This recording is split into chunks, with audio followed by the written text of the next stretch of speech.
कहानी है विक्रमपुर गांव के रहने वाली एक गरीब किसान की, जिसका नाम था राजू और उसकी पत्नी का नाम थी मीना। राजू अपना परिवार में खुशी से रहता था। उसके परिवार में उसका बेटा सोनू और एक प्यारी सी बेटी लक्ष्मी रहती थी। राजू अपना खेत में दिन भर मेहनत मजदूरी करता था और उसकी पत्नी मीना घर संभालती थी। पर उन लोगों को क्या पता था कि उन लोगों का ये खुशी ज़्यादा दिन नहीं टिकेगा।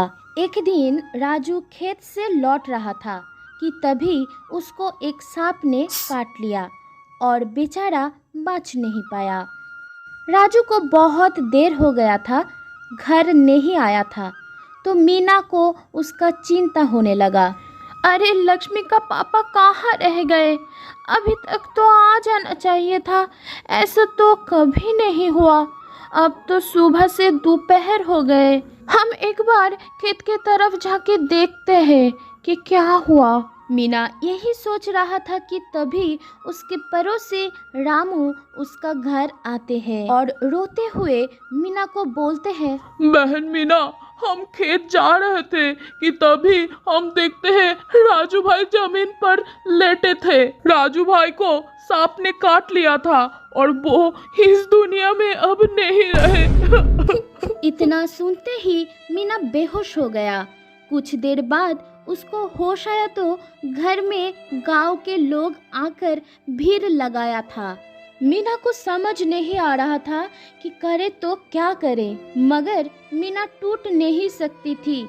अगर वो टूट जाएगी तो बच्चों के ऊपर बुरा असर होगा। मीना अपने दोनों बच्चों को बुलाता है और बोलते हैं, बेटा, तेरा बापू को कुछ नहीं हुआ है। उनका थोड़ा तबीयत खराब है, इसलिए डॉक्टर के पास लेके गया है। वो जल्दी ही तुम्हारे पास लौट आएगा। रोज ऐसे ही झूठ बोलकर वो बच्चों लोगों को संभालता था। मीना के पास झूठ बोलने के अलावा और कोई रास्ता नहीं था। मीना जैसे तैसे अपने घर को मैनेज करती थी। धीरे धीरे सारा जमा पूंजी खत्म होने को आया। अब मीना को लगा कि उसको कुछ काम करना चाहिए। मुझे कुछ काम खोजना होगा। खेती हम अकेले कर नहीं पाएंगे। अगर जल्दी कुछ नहीं कर पाए तो सारा जमा पूंजी खत्म हो जाएगा। कुछ दिन का ही खाने का सामान है घर पे। एक दिन मीना घर से निकलती है काम खोजने। बहुत खोजने के बाद पास के एक गांव में ढाबे में उसको बर्तन धोने और झाड़ू पोछा करने का काम मिल भी जाता है। वहाँ वो अपने काम बहुत ही ईमानदारी से करने लगता है। कुछ दिन बीत जाते हैं, ढाबे का मालिक भी उसको अच्छा मानने लगता है। मीना का घर भी ठीक ठाक से चलने लगता है। उस ढाबे का मटर पनीर का स्वाद बहुत ही अच्छा था। लोग वहाँ मटर पनीर खाने के लिए भीड़ लगाता था। शहर से भी लोग आते थे मटर पनीर खाने। वहाँ मीना भी देख देख कर समझ गई थी कि मटर पनीर कैसे बनते हैं। वहाँ के मालिक उसको कुकिंग का भी काम दे दिया था। एक दिन ऐसे ही उस ढाबे में शहर से एक बड़ा ऑर्डर आया। रात भर काम चला। जब मीना अपने सारे काम खत्म करके घर आने के लिए निकलती है, तभी उस ढाबे का मालिक उसके काम से खुश होकर उसको बुलाते हैं। ढाबे का मालिक बहुत ही अच्छे और नेक आदमी था। उनके नाम थे सिंह साहब। अरे मीना, जरा इधर आओ। देखो ना, ऑर्डर का कुछ सामान रह गए। तुम लेके जाओ, घर में बना लेना।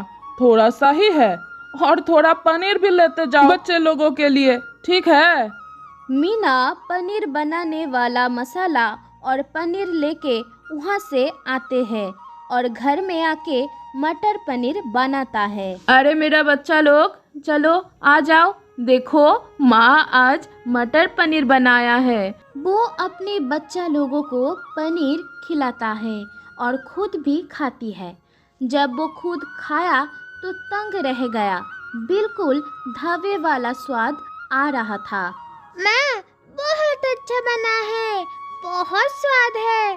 आपके हाथों में तो जादू है, जादू। हाँ माँ, बहुत अच्छा बना है मटर पनीर। तुम एक ठेला क्यों नहीं लगा लेते? हम तुमको मदद भी कर देंगे पनीर बनाने के लिए। अब लक्ष्मी भी समझ गया था कि उसका पापा नहीं रहा, माँ ही है जो उन लोगों के साथ है। वो थोड़ी बड़ी हो गई थी। मीना कुछ देर सोचते हैं और बोलते हैं, नहीं मेरा बच्चा, ऐसे मेरा काम तो ठीक से चल रहा है, फिर ये पनीर बनाने के काम हम क्यों करें भला? और उसके लिए बहुत पैसे भी चाहिए। माँ, आप तो बोलते हो कि आप जहाँ काम करते हैं वहाँ का मालिक बहुत अच्छे आदमी हैं। आप एक बार बात करो ना, क्या पता कुछ मदद कर दे। ऐसे होगा ना माँ, तो हम दोनों मिलके अच्छे से दुकान चलाएंगे। ठीक है बेटा, मैं कल बात करूँगी ज़रूर। चलो अब सो जाओ, रात हो चुका है, कल आपको सुबह स्कूल भी जाना है। मीना अपनी बेटी के बात को रात भर सोचने लगी कि करे तो क्या करे। अगर दुकान खोला और चला नहीं तो क्या होगा। कुछ दिन ऐसे ही बीत जाती है। मीना बहुत सोचने के बाद मालिक के पास जाते हैं और बोलते हैं, मालिक, आप मेरे बुरे वक्त पर मेरा साथ दिया, मुझे काम दिया, इसके लिए हम जिंदगी भर आपका एहसान नहीं भूलेंगे। मैं सोच रहा था कि अपना कुछ करे। ठीक है बेटा, अच्छी बात है। जो भी करना है अब तुम दिल से करो। मेरे से जो भी मदद चाहिए होगा बेझिझक बोल सकते हो। जी साहब, आपका बहुत बहुत शुक्रिया। मीना वहाँ से अपने सारे पगार लेके आ जाती है और अपने पड़ोसी के मदद से एक ठेला खरीदते हैं और अपना जमा पूंजी लगा के मार्केट से वो सब सामान लेके आती है जो चीज़ मटर पनीर बनाने के लिए चाहिए होता है। फिर वो गांव के मार्केट में अपने बेटी लक्ष्मी के साथ अपना एक ठेला लगा लेता है। कुछ दिन तो उसके पास कोई ग्राहक आ ही नहीं रहा था और जो ग्राहक आता था उससे उसका लाभ नहीं निकल पाता था। ऐसे ही एक महीना बीत गया। धीरे धीरे उसके ग्राहक बढ़ने लगा और सेल ठीक ठाक से होने लगा, पर भगवान को कुछ और ही मंजूर था। उसके बगल में एक होटल और था। मीना का मटर पनीर इतना बिकने लगा कि उस होटल का सेल बंद हो गया था। उस होटल वाला का नाम था रमेश।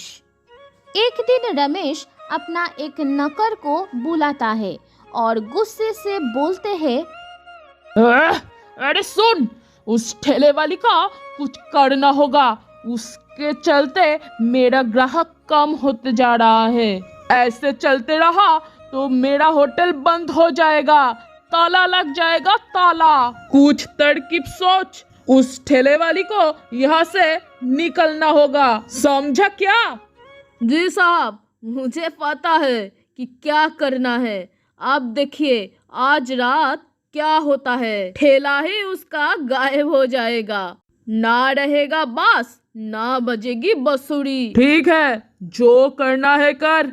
उसको वहां से हटाना होगा। मैं अपना और नुकसान नहीं सह सकता। अगले दिन मीना अपनी दुकान बंद करके मार्केट से घर आते हैं। बाकी लोगों के जैसा मीना का भी ठेला मार्केट में ही रहता था। सुबह जब मीना आते हैं तो देखते हैं उसका ठेला वहाँ पर टूटा हुआ पड़ा था। जैसे तैसे उसने खुद को संभाला। उसको पता चल गया था कि ऐसा नीच काम किसने किया है। वो कुछ नहीं कर सकता था। मीना के पास इतना पैसा नहीं था कि वो दूसरा ठेला खरीद कर दुकान लगाए। मीना मार्केट से घर आती है और 2 दिन घर में ही रहती है। वो सोचती है अगर नया ठेला लिया फिर से कोई तोड़ दिया तो। मीना ने बहुत सोचा और सोचते सोचते वो घर से मार्केट जाती है कुछ अपने काम से कि तभी वहाँ से एक गाड़ी गुजरता है ये बोलते हुए कि सुनो सुनो सुनो, कल मार्केट में खाना बनाने का प्रतियोगिता होगी। जो भी भाग लेना चाहता है अपने नाम दर्ज करे। इस प्रतियोगिता में जो भी फर्स्ट आएगा उसको 1 लाख रुपया मिलेगा। सुनो सुनो सुनो। मीना ने सोच लिया था कि वो इस प्रतियोगिता में भाग लेगा और वो क्या कर भी सकती है। वो जाते हैं और अपने नाम लिखाता है। दूसरे दिन मीना वहाँ पहुँच जाती है और अपने मटर पनीर का रेसिपी बनाने लगती है। जब जज उसका मटर पनीर टेस्ट किया तो हक्का बक्का रह गया और बोला, वाह मीना, क्या टेस्ट है तुम्हारा इस मटर पनीर का। भाई, मुंह का स्वाद ही बदल गया। इतना अच्छा टेस्ट है। मैं तो ऐसा मटर पनीर कभी नहीं खाया। बहुत बढ़िया, ये मटर पनीर तो लाजवाब है। बस अभी रिजल्ट आना बाकी था तो जो होना था वो ही हुआ। मीना उस प्रतियोगिता में फर्स्ट प्राइज और 1 लाख रुपए जीत गया। अब और क्या था, मीना उस पैसे से अपना एक अच्छा सा ढाबा खोलते हैं और उसका जिंदगी हमेशा के लिए बदल सा जाता है। अब वो खुशी खुशी अपना घर परिवार लक्ष्मी और सोनू के साथ बिताने लगते हैं।